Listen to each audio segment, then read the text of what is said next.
एकदम काली हैं, भयानक रूप है उनका। और सिर में काट कर मुंडी रखे हुए हैं, नीचे खप्पर है, उसमें खून गिर रहा है, मतलब खून पीती हैं। किसका खून पीती है? भक्तों का नहीं, पापियों का खून पीती है माँ काली। तो हमारे यहाँ नारी को कमजोर समझा गया है, लेकिन नारी दुर्गा भी है, नारी पार्वती भी है, नारी लक्ष्मी भी है, नारी माँ काली भी है। माँ काली 7 बहनें हैं। तो ये सब बहनें शरीरधारी नहीं है, ये सब शक्तियां हैं, समझना पड़ेगा, ये सब शक्तियां हैं। तो नारी भी जरूरत पड़े तो काल का रूप धारण करती है, और सिर काट कर खून खप्पर भरती है। खून से खप्पर भरना मतलब कटोरा उतना बड़ा भरते, खप्पर, खप्पर मतलब खोपड़ी की तरह होता है, उसी में।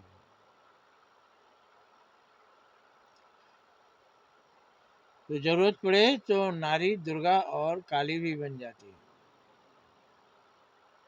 ममता की जो मूर्ति है ना, वो आग की ज्वाला बन जाती है। अब जीव क्यों निकला हुआ है उनका? तो जब महिषासुर को मारकर वो जा रही थी, तो सारे संसार में महामारी मच गई, मृत्यु का तांडव होने लगा। सभी देवता घबराए कि इनको कैसे रोका जाए। ये तो अधर्मियों का नाश होने करने के बाद ये बाकी लोग भी नहीं बचेंगे। तो भगवान शिव को तैयार किए, भगवान शिव उनके रास्ते में चादर ओढ़ के लेट गए, और माँ काली चल रही थी, जाकर उनके सीने पर पैर जैसे रखा, उन्होंने अपना मुंह खोल दिया, चादर हटा लिया, और शिव जी को देखकर माँ काली जीभ निकाल ली, कैसे जैसे अफसोस होता, अरीस। तो इसका मतलब शिव जी उनसे श्रेष्ठ हैं, आदरणीय हैं, महान है, उनके ऊपर पैर रख दिया उन्होंने। तो कभी कभी हम भी गुस्से में अपने बड़ों की मर्यादा भंग कर देते हैं, बड़ों का अपमान कर देते हैं। यही वहाँ मना किया गया है। इतना क्रोध नहीं होना चाहिए कि अपने से बड़ों का निरादर कर दो, गुरु का निरादर कर दो, बाप माँ का निरादर कर दो, बड़ा भाई का निरादर कर दो। इतना चंड रूप नहीं धारण करना चाहिए।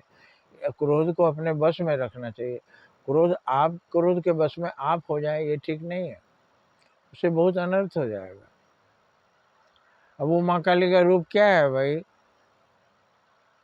युद्ध के बाद तो महामारी मचती है, जब लाशें सड़ती हैं, जब हजारों लाखों लाशें सड़ती हैं, तो क्या करेंगे? उनको मिट्टी में घुसाइए, नहीं तो फिर वो महामारी का रूप लेगा, जो सड़ेगा, कीड़े बनेंगे, दुर्गंध फैलेगी, बैक्टीरिया फैलेंगे, रोग बीमारियों के सब खत्म हो जाएंगे।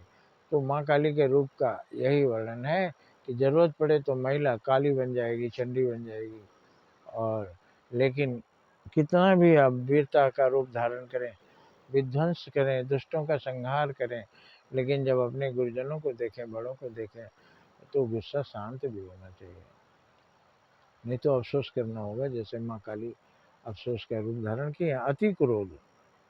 अति क्रोधो न कर्तव्य, अति लोभो न कर्तव्य, अति दानो। तो अति किसी भी चीज का अच्छा नहीं है, और माँ काली के क्रोध का वहाँ अति हो गया था, जिसको शिव जी ने रोका। जय हिंद, जय भारत।